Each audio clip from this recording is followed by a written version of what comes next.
മാണിക്യക്കല്ലുകൾ പോലും നാണിച്ചു പോകണ ചേലിൽ കല്യാണ പെണ്ണൊരുങ്ങും നാളിത്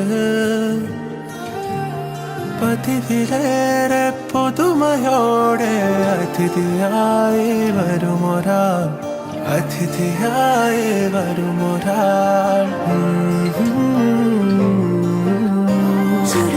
ചുരുളിലെ കുടമുള്ളയും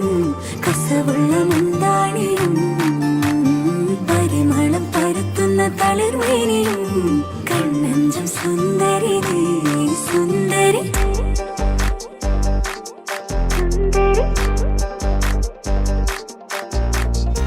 ആഘോഷത്തില് ആളുകൾ ചിത്തില് ഒത്തൊരുമിച്ച് സ്വരപത്ത് പറഞ്ഞ് രസിച്ച് പല അത്തര തെച്ച് വിരാജിച്ച് ഏനാന്തത്തിലെ കുട്ടികൾ ചുറ്റിലും കുത്തിമറിഞ്ഞ് നടുപന്തലിലോടി നടന്ന്